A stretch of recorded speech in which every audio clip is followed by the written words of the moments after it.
data set. I'm Tyler, along with Taylor, Ann, and Camille. So for the agenda for today, we're going to be first talking about the data exploration and visualization. Then we're going to be answering the question, what impacts price? And we're looking at the relationships between the variables. And finally, answering the question, what impacts quality? So first, we're going to be looking at the data exploration and visualization. So in this first graph, we're going to be looking at the average points awarded per taster. As you see, the first place had an average of 90.9 points awarded, and the lowest had 85.4 points awarded. This next graph is showing the positive correlation between points awarded versus the price of wine. So as the price increased, the points awarded increased on average. This next graph is showing the average price of wine per country. As you can see, England is by far the leader, averaging $62.5 per bottle of wine, followed by Hungary at $44.25. And in last place, the cheapest bottle of wine on average is Romania with $10 per bottle on average. This next graph is showing the average price of wine per state. California is the leader in this department, averaging $37.10 per bottle of wine, followed by Oregon at $34.25 and Washington at $33.08 per bottle of wine. The cheapest among the states is Ohio, averaging $11 per bottle of wine. This next graph is looking at the average points awarded per country. England is first place in this category, averaging 91.5 points awarded per bottle of wine, followed closely by Austria with 90.6 points awarded per bottle of wine.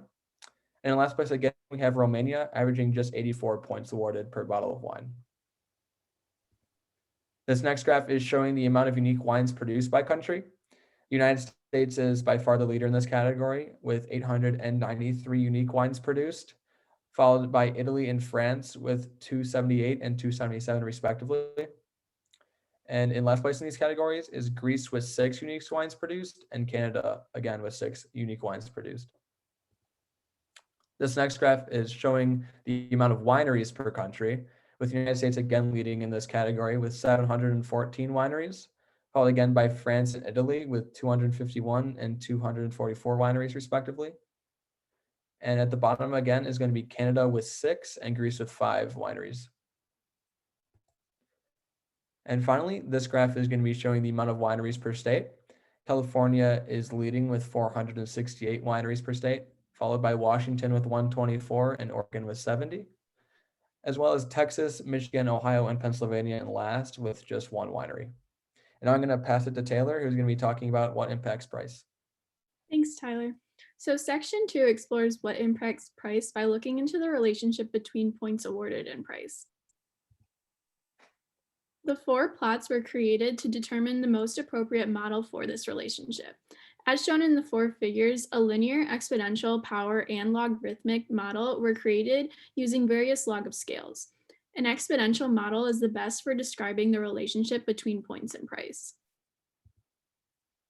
The relationship between wine and price is shown in this figure. Since the appropriate model for describing this relationship was exponential, an exponential trend has been added to the plot.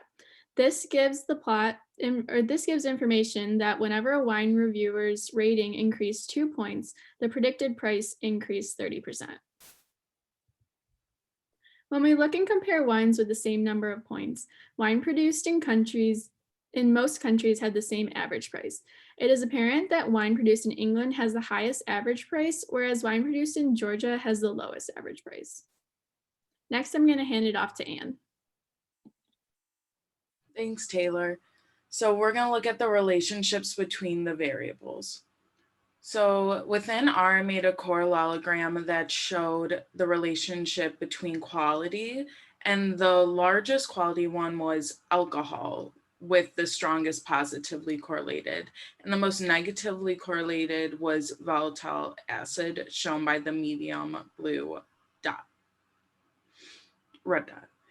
In the linear equation between wine quality and alcohol, there's a slope of 0.36, showing that whenever alcohol increases by 1, so will the quality of wine as well. The p-value is small, showing that there's a significant relationship between wine quality and alcohol. And the R value is just showing that there's a lot of variation within the set. And then the relationship between quality and volatile acid, it shows there's a negative slope showing that there's a negative relationship. And then there's the small p-value again showing that there is a significant relationship. And then the R value once again is showing that there is a log variation within the model. Camille's going to be talking next. Thanks, Anne. As Anne mentioned, we are going to be talking about what impacts quality. We want to know what will allow a consumer to sit down and enjoy wine. So the first thing we looked into was controlling for residual sugar and alcohol content, meaning that all the wines had the same residual sugar and alcohol content. And what we saw is that when you increase in pH, it will decrease the average quality 0.8613 points. The next thing we looked into was controlling for density, and that showed that with a 1 unit increase in alcohol level, it will increase quality 0.3914 points. So we also wanted to look into what model would be accurate if we took into consideration all the separate entities of a wine.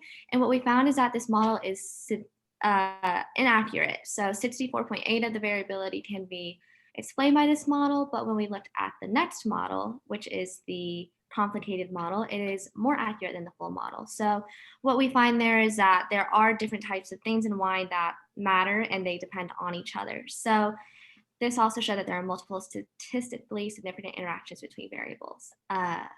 Behalf on me and my team, I just want to say thank you for listening to what we analyzed from the wine data.